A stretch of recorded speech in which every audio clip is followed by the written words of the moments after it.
There's a very specific, almost haunting frequency to the sound of suburban morning. The distant hum of a lawnmower, the rhythmic chirp of a sprinkler, the peaceful facade of a neighborhood that prides itself on order. But in Evergreen Hollow, that order wasn't a comfort. It was a noose. I'm sitting here looking at a grainy frame of security footage, and I have to tell you, there's something primally satisfying about watching a tyrant meet the laws of physics. In the video, a woman, the undisputed queen of our local homeowners association, is captured midair, her hair standing on end like a twisted crown of static, frozen in a split second of pure, electrified realization. She had just touched a fence she thought she owned, and in return, 54 volts of pure consequence told her she was wrong. This story begins with my father, Arthur Artie Sterling. At 72, the man is a living relic of a different era, a retired principal electrical systems engineer who spent 3 decades at NASA's Jet Propulsion Lab. He is a man who doesn't see pretty gardens or nice fences. He sees circuits, load-bearing capacities, and the immutable laws of logic. He has lived in his corner house at the heights of Avalon for 42 years, long before the cookie-cutter mansions and the suffocating grip of the Avalon Residential Board arrived. To my father, his backyard isn't just real estate. It's his sanctuary, a meticulously curated ecosystem of rare heritage roses and delicate ferns that he treats with more tenderness than most people treat their own flesh and blood. But every sanctuary has its serpent, and ours was Victoria Vance. She was the president of the Avalon Board, a woman who didn't just want to manage the neighborhood. She wanted to dominate its soul. She marched through the streets with a gold-plated clipboard and a smile that never quite reached her eyes, which were always scanning for a blade of grass out of place or a mailbox that was the wrong shade of eggshell. The friction between her and my father wasn't accidental. It was a slow-burn war. Years ago, my father had flatly refused to sell our corner lot to Vanguard Urban Development, a firm owned by Victoria's brother. Since that refusal, she had made it her life's mission to bury him under a mountain of petty grievances, using the board as her personal firing squad. It started with the compliance notices, bright crimson envelopes that arrived like clockwork every Tuesday. One day, it was the grass being exactly 1/4 of an inch over the community standard. The next, it was the unsightly placement of a garden hose or the excessive noise of the songbirds my father fed. It was psychological warfare disguised as administration. But then, the harassment turned visceral. We started finding things, crushed flower beds, snapped stems of prize-winning lilies, and even a small bird bath smashed to pieces. When we finally checked the hidden cameras my father had tucked into the oak trees, we saw her. Victoria herself, slipping through the shadows of the side gate at 3 a.m., deliberately sabotaging the garden just so she could take a photo and send a fine for poor property maintenance. She was a predator in a silk scarf, and she had no idea she was hunting a man who understood the mechanics of the universe better than she understood the bylaws of her own committee. The escalation reached a fever pitch on a Tuesday afternoon that I will never forget. Victoria marched up her driveway, flanked by 2 compliance officers who looked more like hired thugs than neighbors. She didn't offer a greeting. She simply held up a document stating that the Avalon Board had voted to seize the front 3 feet of our property for a pedestrian safety easement. She looked my father in the eye and told him his garden was a cluttered relic that devalued the modern aesthetic of the Regency District. She even had the audacity to suggest that a man of his age should consider a managed living facility where he wouldn't have to worry about the burden of a lawn. My father just stood there, his back as straight as a steel beam, his eyes reflecting the cold, gray calculation of a man who once helped calculate re-entry trajectories for astronauts. I have lived on this soil since before your board was a glimmer in a developer's eye, Victoria, he said, his voice a low, rhythmic rumble that felt like thunder before a storm.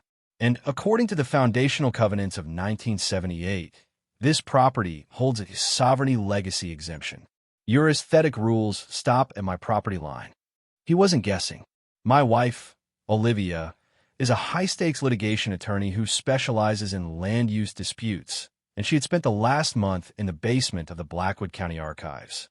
She had found the golden ticket, a grandfather clause stating that original owners who resided in the community prior to the 1990 master revision were legally exempt from any cosmetic or landscaping bylaws.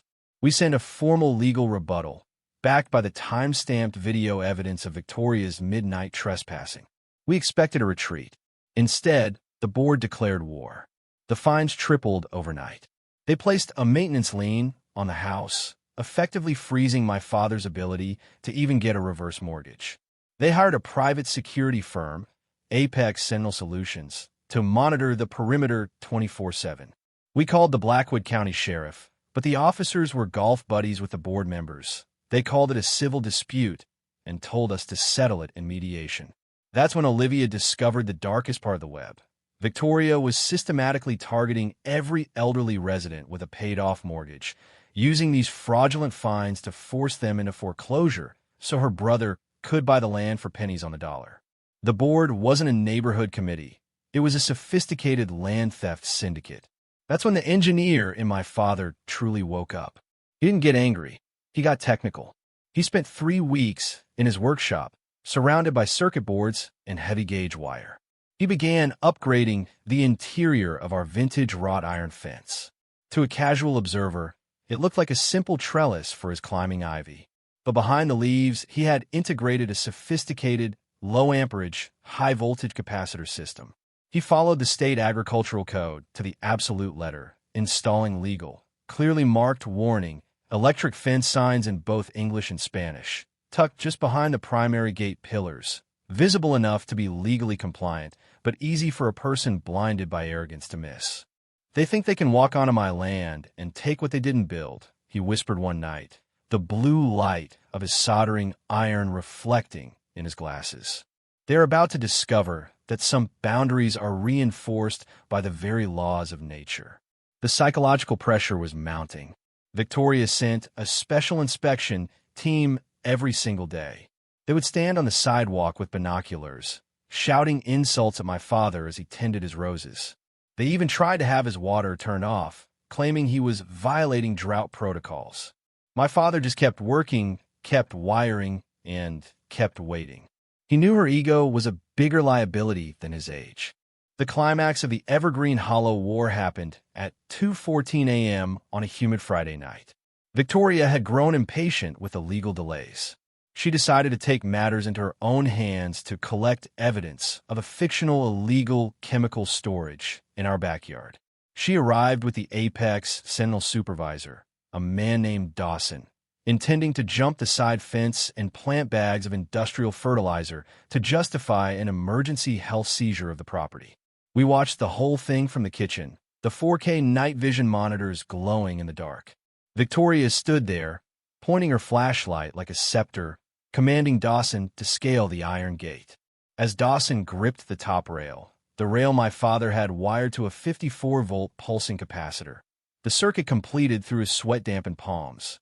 The crack of the arc was audible even through the double-pane glass. Dawson didn't scream. He just let out a sharp huff of air as he was physically repelled, landing flat on his back in the mulch outside the fence. Victoria, thinking he just tripped, reached for the gate herself to show him how it was done. My father had timed the pulses. As her hand clamped down on the cold metal, the second discharge hit. That was the moment captured in the video. The president of the Avalon board, frozen in a paroxysm of electric shock, her dignity evaporating as she was tossed backward into the gutter. The aftermath was a symphony of flashing lights. Victoria was hysterical, screaming for the Blackwood police, demanding my father be charged with attempted murder and setting lethal traps. But my father was ready. When the sergeant arrived, my father handed over a leather-bound folder. Inside was the state agricultural permit for a livestock-grade deterrent fence. He had legally registered a single pet rabbit as livestock. The photographic proof of the warning signs and the high-definition video of Victoria and Dawson attempting to commit felony trespassing and evidence tampering. The sergeant, looking at the video of Victoria trying to plant fake evidence, turned to her with a look of pure disgust. "Ma'am," he said, "you're not the victim here. You're the intruder." The legal counterstrike was a total annihilation. Olivia launched a massive class action lawsuit against the Avalon Residential Board, representing 12 other families who have been bullied by Victoria's syndicate. During the discovery phase, we hit the jackpot, the Black Ledger. It was a hidden file on the board server that detailed every kickback Victoria had received from her brother's development firm. It showed a systematic plan to de-age the neighborhood by illegally forcing out long-term residents. The trial lasted only 3 days. The jury was so horrified by the video of the electric fence incident and the evidence of the fraud that they didn't just rule in our favor. They awarded my father $150,000 in punitive damages and issued a permanent dissolution order for the Avalon Board. Victoria Vance was led out of the courthouse in handcuffs, charged with grand larceny, commercial bribery, and conspiracy to defraud. She didn't just lose her house. She lost her license to practice real estate and was sentenced to 4 years in the state correctional facility. Today, Evergreen Hollow is a different place. The Avalon Board has been replaced by a neighborly cooperation council that focuses on actual community needs like park repairs and potlucks. My father still sits in his garden, his heritage roses blooming brighter than ever. The electric fence is still there, though he's disconnected the power. It stands now as a silent monument to the day the relic fought back. He often tells me, a circuit is only dangerous if you try to break it when it's doing its job. He protected what he loved, not with violence, but with the very science he spent his life mastering. Justice in the suburbs isn't always about who has the loudest voice. Sometimes it's about who has the best ground wire. This story represents the ultimate David versus Goliath battle in the modern American suburb. It forces us to look at the structures we've created, HOAs that were meant to protect property values, but ended up destroying lives. The boundary of defense. My father used a non-lethal but painful electric shock to protect his land. At what point does protecting your property cross the line into vigilantism? Was he right to use technology as a weapon, even if it was technically legal? The HOA paradox. Homeowners associations have more power over your daily life than the local government in many states. Should these private organizations be allowed to exist at all? Or are they fundamentally prone to the kind of corruption shown by Victoria Vance? The morality of the law. If my father hadn't been a genius engineer and my wife hadn't been a top-tier lawyer, he would have lost his home. Does our justice system actually protect the truth, or does it only protect those who have the tools to engineer their own victory? Would you like me to go deeper into the Black Ledger files we uncovered during the trial, or perhaps tell you the story of the other neighbors who joined Artie's suburban resistance to take back the streets?